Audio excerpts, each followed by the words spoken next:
अस्सलाम वालेकुम नाज़रीन, आज का सच के साथ मैं हूं नदीम हुसैन। पाकिस्तान में सियासी सूरत हाल अपनी जगह, लेकिन बहुत सी मामलात ऐसे हैं कि जिनकी एक मतवाज़ी डेवलपमेंट्स हो रही हैं और उनका पाकिस्तान के साथ बराह रास्त ताल्लुक़ है, और ज़ाहिर है कि उसके असरात जो हैं आम आदमी से लेके ऊपर तक और मुल्क की जो इक़्तिसादी सूरत हाल है उस पर पड़ने हैं। इस वक्त वज़ीर ख़ज़ाना शौकत तरीन साहब वाशिंगटन में हैं और ज़ाहिर है IMF के साथ $1 बिलियन की ट्रांच के हवाले से उनके तकनीकी मुज़ाकरात जो हैं वो मुकम्मल हो चुके हैं। वो ये बात वहाँ पर कह रहे हैं कि पाकिस्तान की मईशत जो है उसको अफ़गान जंग की वजह से नुकसान पहुँचा और कोरोना के अपने असरात जो हैं उसके ऊपर मुरतब हुए हैं। वो आप इस बात का तज़किरा भी कर रहे हैं कि पाकिस्तान की मईशत जो है वो 5% के हिसाब से आगे बढ़ सकती है। वो ये बात भी कह रहे हैं कि 2008 में जब मौजूदा वज़ीर आज़म ने ऐलान हुकूमत संभाला तो मईशत बहरान में थी और इमरान ख़ान ने तमाम मुश्किल फ़ैसले जो हैं वो किए हैं। लेकिन अगर हम ज़मीनी हक़ाइक़ को देखें तो बहुत सारी चीज़ें जो हैं वो उभर कर सामने आती हैं। एक तो ये है कि अगर आपकी मईशत ग्रो करे तो फिर बहुत सारे रवैयों का उस तरीके से इजहार नहीं होता जिस तरीके से हो रहा है। डॉलर के मुकाबले में रुपए की बेकदरी जो है वो जारी है। इसके साथ साथ महंगाई का जो सिलसिला है और अशियाए खुर्दोनोश की कीमतों में जो इजाफ़ा है वो फूड सिक्योरिटी की एक सूरत हाल में उभर कर सामने आ रहा है। इसके साथ साथ ये भी देखना है कि पेट्रोलियम प्राइसेस हैं, बिजली की कीमतें हैं, गैस की कीमतें हैं। ज़ाहिर है IMF की अब शराइत जो हैं वो अपनी जगह के ऊपर हैं और वो इसका तकाज़ा भी कर रहे हैं। और अब शौकत तरीन साहब जो हैं वो इस हद तक तो आए हैं कि बिजली की कीमतें जो हैं वो यकलख्त नहीं बढ़ाई जाएंगी, यानी एकदम उनमें इजाफ़ा नहीं किया जाएगा। हाँ, किस्तवार इजाफ़ा जो है वो हो सकता है। कहने का मतलब यही है कि अवाम जो है वो इस सूरत हाल के लिए तैयार रहें।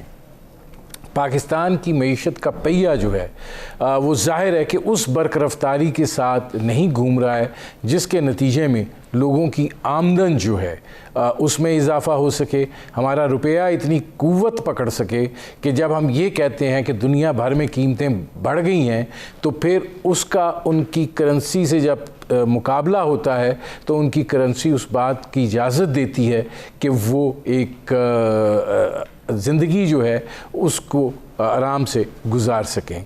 हमारे यहाँ ये मामला जो है इस तरीके से नहीं है, और ज़ाहिर है जब आपकी करेंसी भी कमज़ोर होती चली जाए और आपके सामने जो मामलात हैं वो भी उलझते चले जाएं तो ये एक दो तरफ़ा सह तरफ़ा दबाव नहीं होता, ये एक ऐसा प्रेशर कुकर में इंसान पड़ जाता है कि फिर मसाइल जो हैं वो एक पहाड़ की मानंद दिखाई देने लगते हैं जो इस वक्त लोगों में हिजान की कैफियत जो है वो पैदा कर रहे हैं। ये वो सूरत हाल है जिस पर करेंगे बात। आपका अपने मेहमानों से तारुफ़ करवाते हैं। हमारे साथ मौजूद हैं डॉक्टर सलमान शाह साहब, पाकिस्तान की मईशत को चलाते भी रहे हैं, अभी मुशीर ख़ज़ाना पंजाब हैं। हमारे साथ मौजूद हैं डॉक्टर इशफाक साहब, माहिर माशियात हैं।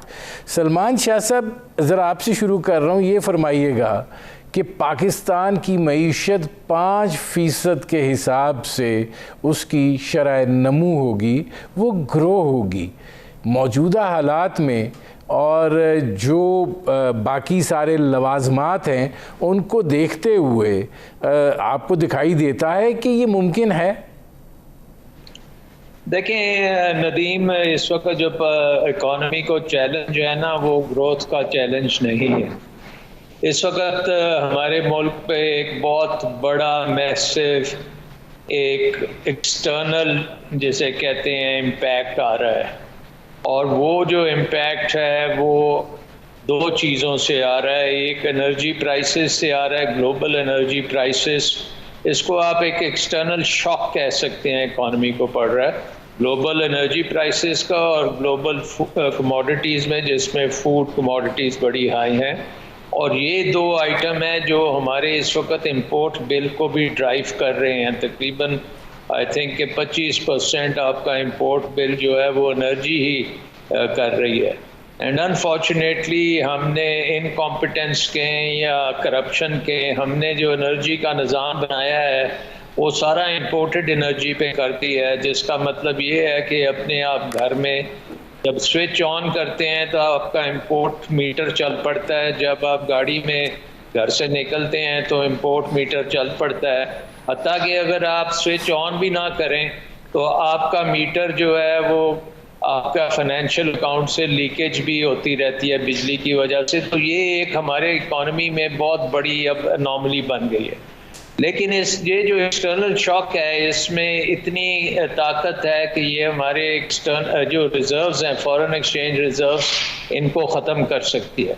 और हमारे साथ ये एक पहले हुआ था 2006-07 के करीब, जब हमने बेशुमार GDRs किए थे, कैपिटल मार्केट ट्रांजैक्शंस की थी, यूरो बॉन्ड्स किए थे, और हमने अपने रिजर्व्स को बिल्ड अप किया था, और उसी की वजह से हमारी इकॉनमी में खासी ग्रोथ भी आई थी और तेज़ी भी आई थी। अनफॉर्चुनेटली तेल की कीमतें जो उस वक्त जब हमने ये सारे अमल किए थे तो वो तकरीबन $80-90 पे था, और जब पीपल्स पार्टी की गवर्नमेंट आई तो वो $150 पे चले गया। तो वो एक्सटर्नल शॉक एक किस्म का इस वक्त पाकिस्तान फेस कर रहा है।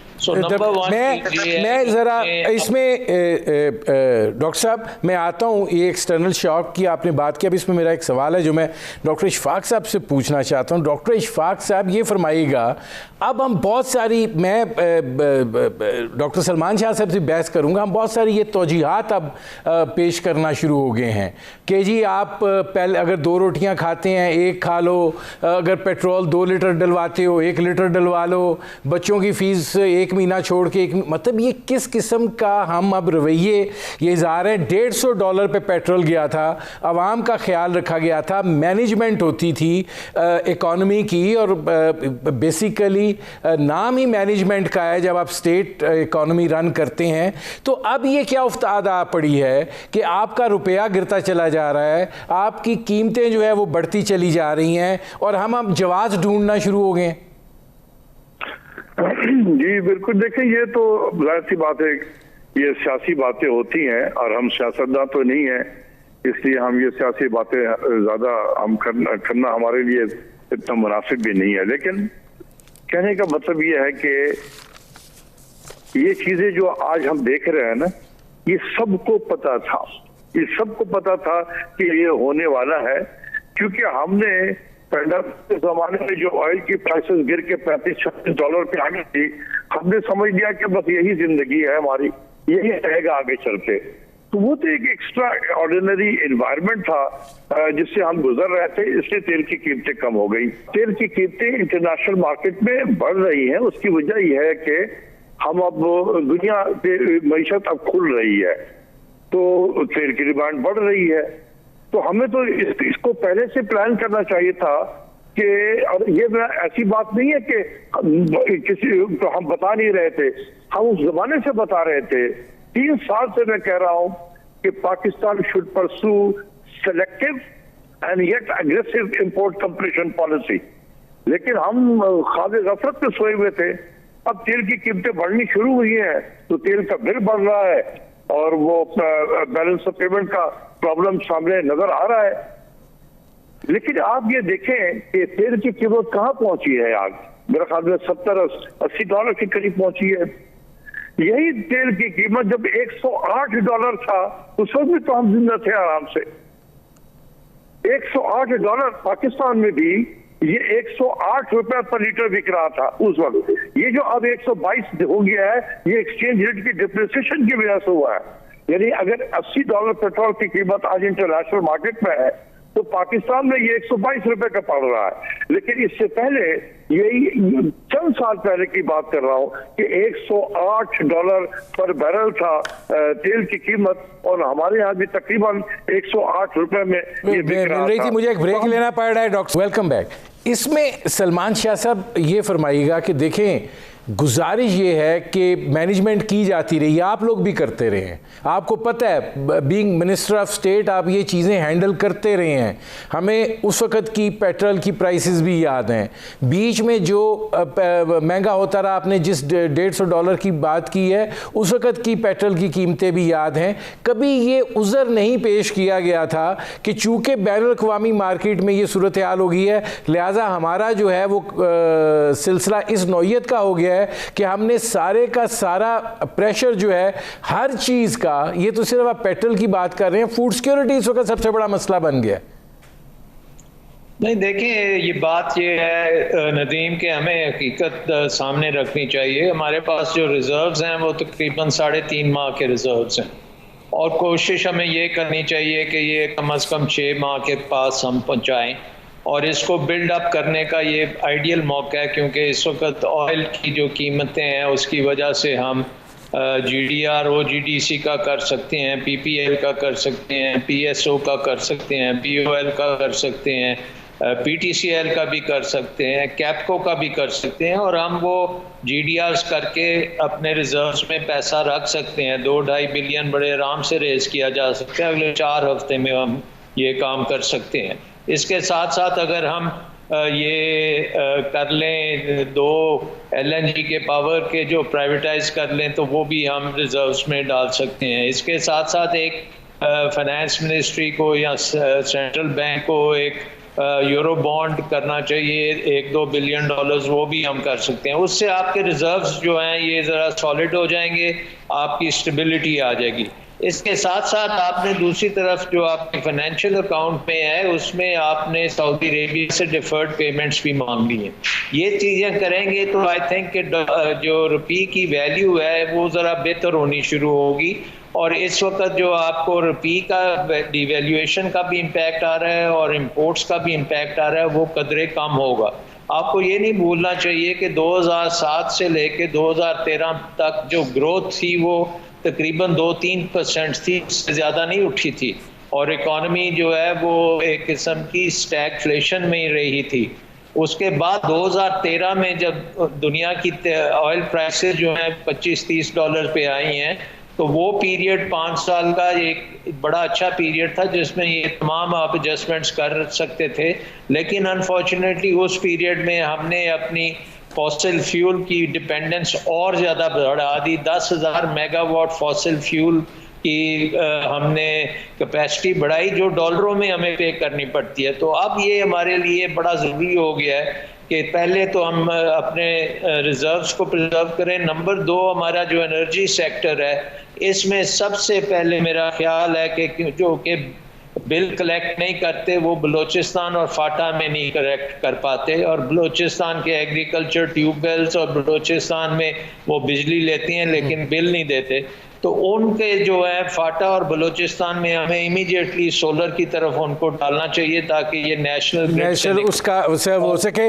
मैं आता हूँ डॉक्टर साहब, अब इसमें डॉक्टर इशफाक साहब ये बताइएगा कि अब ये आपको क्या लग रहा है, वो कह रहे हैं कि जी तकनीकी सतह के ऊपर IMF के साथ मामलात मुकम्मल हो गए हैं, अगर हमने कंडीशनैलिटीज़ माननी है जिसका इंडिकेटर दे रहे हैं शौकत तरीन साहब कि हम फौरी तौर पर बिजली की कीमत नहीं बढ़ाएंगे, इसका मतलब यह है कि हम आगे चल के बढ़ाएंगे। जाहिर है कि हमारी करेंसी के ऊपर भी इस वक्त दबाव है और भी बहुत सारी वजूहात हैं।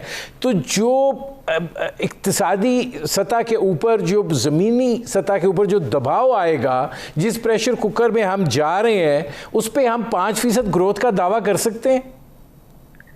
देखिए इस वक्त जो है, जैसे सलमान शाह साहब ने शुरू में कहा था कि हमारा चैलेंज जो है बैलेंस ऑफ पेमेंट का है, ग्रोथ का नहीं है, तो हमें थोड़ा ग्रोथ को अभी पीछे रख देना चाहिए। अगर हम 3-3.5% ग्रोथ हमें मिल जाए तो हमें खुश हो जाना चाहिए कि चलो अल्लाह का शुक्र है कि इतना हो गया, क्योंकि इस वक्त चैलेंज हमारा है बैलेंस ऑफ पेमेंट का।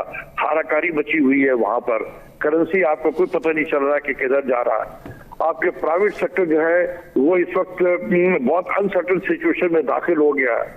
कोई अपना इन्वेस्टमेंट जो है प्लान वगैरह वो करने से पहले सोच रहा है कि पता नहीं एक्सचेंज रेट किधर जाएगा, आगे में इंटरेस्ट रेट किधर जाएगा, आगे तो वो सब इस वक्त वेट एंड सी के मोड में चले गए हैं। आप इसका जो इम्पैक्ट आप स्टॉक मार्केट में देख रहे हैं कि आपको जो है वो स्टॉक मार्केट को क्या कहते हैं कि सर्किट ब्रेकर वगैरह वो लगाना पड़ रहा है। तो इस वक्त हम एक स्टेट ऑफ अनसर्टेनिटी में चल गए हैं, क्योंकि हमारा एक्सचेंज रेट एक फ्री फॉल रेजिम में चला गया है। बिल्कुल किधर जाएगा किसी को कोई पता नहीं है। तो देखिए, अगर फ्री फॉल ही में जाना है एक्सचेंज रेट को, तो what is the job of the central bank? मतलब अगर मैं किसी दफ्तर में काम कर रहा हूं, मेरी एक जिम्मेदारी है कि ये आपने ये करना है, और मैं कहूं कि जी बस मैं जो ये काम नहीं कर रहा हूं, मैंने हालात के तहत छोड़ दिया है इसको, तो क्या ये मैं अपनी रिस्पॉन्सिबिलिटी अदा कर रहा हूं? ये तो प्राइम मिनिस्टर को पूछना चाहिए उस गवर्नर स्टेट बैंक से कि भाई तुम्हारी जिम्मेदारी है इस मुल्क के एक्सचेंज रेट में स्टेबिलिटी लाना, बैलेंस ऑफ पेमेंट की तरफ देखना, तो तुम क्या कर रहे हो? क्या कर रहे हो? मैं डॉक्टर साहब आता हूं जी। अब सलमान शाह साहब, सवाल ये है कि क्या हमें इसके असरात का अंदाज़ा है जो हम रुपए के साथ हशर कर रहे हैं, कि ये तो एक ऐसी दो धारी तलवार है जो महंगाई की सूरत में भी वो चिरके लगा रही है, और जो आपको बैलेंस ऑफ पेमेंट पे भी आपको ज़ख्म दे रही है, और जो फिर आपका तीसरा सबसे बड़ा जो सिलसिला है वो ये है कि महंगाई जो है उसका सबब बन के आवाम के अंदर एक हैजान की कैफियत पैदा हो रही है।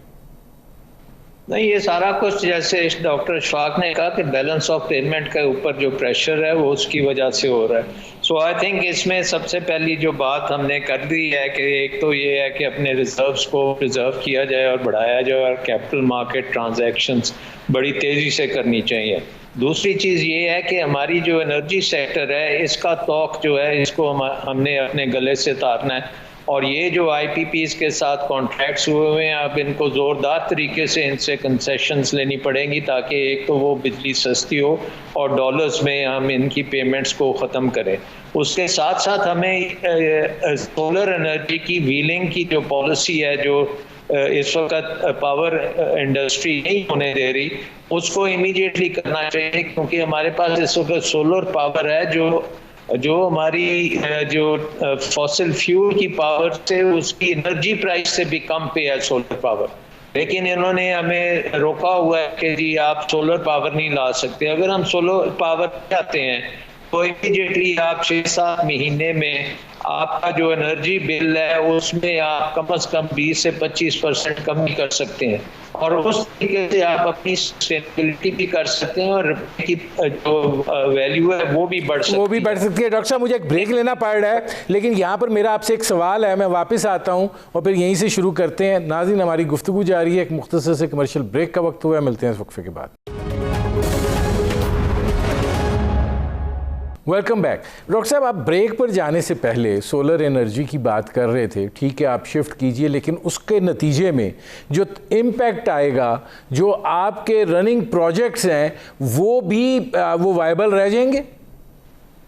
नहीं, देखें, जो रनिंग प्रोजेक्ट्स हैं फॉसिल फ्यूल पे वो रात को बिजली देंगे, उनको हम सुबह के टाइम नहीं इस्तेमाल करेंगे, क्योंकि सुबह के टाइम आपकी सोलर बड़े अच्छे तरीके से देती है, और सोलर की जो कीमत है फॉसिल फ्यूल की जो रनिंग कॉस्ट से भी कम है। तो इसका मतलब है कि फॉसिल फ्यूल को आप जितना कम करेंगे इस्तेमाल, और जितना सोलर बीच में ऐड कर सकते हैं जो टेक्निकली पॉसिबल है, उससे करने से आपको आवर्स जो हैं रात के उस वक्त आपका फॉसिल फ्यूल पे होगा। ड्यूरिंग द डे तमाम दिन जिस वक्त सोलर बनता है उस वक्त आपका सोलर पे होगा। उससे कम से कम 20% आपकी एनर्जी इंपोर्ट्स जो हैं वो कम होंगी। उसके साथ साथ, और ये जो है सोलर, ये तकरीबन 7-8 महीने में ऑनलाइन आ जाता है, और ये प्राइवेट सेक्टर बड़े आराम से कर सकता है। इसको सिर्फ आपने उनको राइट्स देने हैं। मैं डॉक्टर साहब आता हूँ अब इसमें। डॉक्टर इशफाक साहब, ये फरमाइएगा, ये जो खड़मास मचा हुआ है, ज़ाहिर है आप गवर्नर स्टेट बैंक की बात कर रहे हैं, ये सिर्फ गवर्नर स्टेट बैंक का मसला ही नहीं है। मतलब हर तरफ से जो एक मैनेजमेंट होनी चाहिए थी वो दिखाई नहीं देती है, और ज़ाहिर है उसके जो असरात हैं वो बड़े मनफी मुरतब हो रहे हैं, और हुकूमत जो है उसके जो जवाब पेश करती है वो, मेरा मतलब है, ज़ख्मों पे नमक छिड़कने के मुतरादिफ है आम आदमी के लिए तो, या उन लोगों के लिए कि जो एक मिडिल क्लास या लोअर मिडिल क्लास में आते हैं, आपको दिखाई देता है कि ये इस वक्त पाकिस्तान की जो इक्तिसादी सूरत हाल है ये सही तरीके से मैनेज हो रही है? देखिए, अभी हम इतनी देर तक जो है सलमान शाह और मैं चैलेंजेस पे ही डिस्कस कर रहे हैं कि पाकिस्तान को बहुत ज्यादा चैलेंजेस इस वक्त का सामना है और खासकर बैलेंस पेमेंट की तरफ हमें तवज्जो देने की जरूरत है। बड़ा सीरियस चैलेंज है, लेकिन इसको जैसे एड्रेस किया जा रहा है इससे ज्यादा नॉन सीरियस एटीट्यूड हो ही नहीं सकता। देखिए, इस वक्त क्या करना चाहिए, जैसे सलमान शाह साहब ने कहा कि हमें डॉलर बचाना है, तो डॉलर बचाने का मतलब है dollar save is dollar earn. तो आप अपने इंपोर्ट की तरफ तवज्जो दें। तो अभी हुकूमत ने बहुत सारे इकदाम किए इंपोर्ट को कर्व करने के लिए। आप हैरान होंगे कि हमने 524 आइटम पे, नोट कर लें, 524 आइटम पे हमने 100% जो है वो कैश मार्जिन लगाया, जिसकी जो मालियत है 524 आइटम की वो सिर्फ $1.4 बिलियन है। ये मजाक नहीं है कि भी अगर $60 बिलियन का इंपोर्ट नहीं होगा इन तमाम इकदाम से वो 59 हो जाएगा। What is the difference between 59 and 60? तो ये जिसने भी, आप सोचे कि उसमें ऐसे ऐसे आइटम है जो पिछले 3-4 साल से कभी कोई आइटम इंपोर्ट भी नहीं हुआ है, उसमें 100% लगाया है। अब डॉक्टर साहब, मैं आपसे, डॉक्टर इशफाक साहब आपसे शुरू कर रहा हूँ ये सवाल लेके। गुजारिश अब ये है कि आटा भी, वो गंदम भी इंपोर्ट करनी है, चीनी भी इंपोर्ट करनी है, गैस भी इंपोर्ट करनी है, पेट्रोल भी इंपोर्ट करना है, और ये जो अब फूड सिक्योरिटी का मसला है, फिर रुपया जो है वो भी गिर रहा है। तो ये जो एक दो धारी तलवार है, ये जो अवाम के सरों के ऊपर बरस रही है, आपको क्या दिखाई देता है? ये मजीद हैजान पैदा होने जा रहा है? देखिए, यही तो गवर्नेंस जो है ना, इकोनॉमिक गवर्नेंस, जिस तरीके से हम मुल्क की इकोनॉमी को चला रहे हैं, मेरा नहीं ख्याल है कि ये तरीका है। इतने चैलेंजेस को सामने रखते हुए इस तरीके से मुल्क की इकोनॉमी को चलाएं। आप देखें कि इस मुल्क में आज से चंद साल पहले हम कोई 13 से 14 million bales cotton import produce करते थे और हमारी जरूरत के मुताबिक 1 से 1.5 मिलियन बेल्स जो है हम इंपोर्ट करते थे। आज वो कॉटन की पैदावार 7 मिलियन बेल से करीब आ गई है और अब हम जो है 7-8 मिलियन बेल जो है वो इंपोर्ट कर रहे हैं। आपने देखा कि इस पूरे पीरियड में प्राइम मिनिस्टर साहब ने कोई एक मीटिंग की है उस स्टेक होल्डर को बुलाकर कि what was wrong with cotton crop. मैं डॉक्टर साहब, बात में बस टाइम थोड़ा रह गया है। सलमान शाह साहब, आपका इस पे टेक क्या है? मतलब ये तो एक ऐसी सूरत हाल है कि दलदल में ही दंसोगे। नहीं, एक बात बड़ी आप भूल जाते हैं कि इस साल आपकी रेमिटेंसेस तकरीबन 5 ट्रिलियन रुपीस की रेमिटेंसेस गई हैं, जो आपके लो इनकम फैमिली ग्रुप्स पे गई हैं और वो ज़्यादातर अर्बन और सेमी अर्बन एरियाज़ में हैं। तो वहाँ पे तो उनको बहुत ज़्यादा इंजेक्शन मिली है, जिसकी वजह से आप देख रहे हैं कि बहुत ज़्यादा डिमांड है इन सारी चीज़ों की। और दूसरी तरफ रूरल इकॉनमी में देखें तो फार्मर को भी बड़ी अच्छी कीमतें मिली हैं और उधर भी बहुत बड़ी ट्रांसफ़र हुई है। ओवरऑल जो लोग फार्मर्स नहीं हैं या जो जिनके बाहर नहीं है कोई ओवरसीज़, उन लोगों पे सबसे ज़्यादा बोझ पड़ा है और उनको जाहिर है कि तो शाह साहब फिर ये काम होना चाहिए कि हर घर से एक बंदे को बाहर भिजवा दें। ये तो अल्टीमेटली हो ही गया। तकरीबन 60% हमारी जो फैमिलीज हैं उनके कोई ना कोई बंदा बाहर गया हुआ है।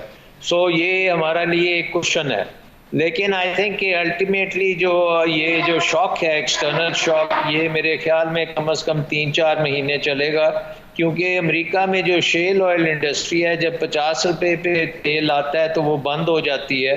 50 के बाद वो फिर उसको 3-4 माह लगते हैं वापस आने में, तो 50 से ऊपर उस शेल ऑयल बड़ा प्रॉफिटेबल हो जाता है। तो मेरे ख्याल में सप्लाईज बढ़ेगी और ये जो इस वक्त $50 पे तेल पहुंचा हुआ है, ये आहिस्ता आहिस्ता कोई 60-70 पे आएगा तो उससे भी हमें ज़रा रिलीफ मिलेगा। डॉक्टर साहब, मेरे प्रोग्राम का वक्त ख़त्म हो रहा है। बहुत शुक्रिया डॉक्टर सलमान शाह साहब, बहुत शुक्रिया डॉक्टर इशफाक साहब। नाज़रीन, आपने हमारे पैनल के शुरा की गुफ्तगू सुनी। अब तक के लिए इतना ही, इजाज़त दीजिए। अल्लाह हाफ़िज़।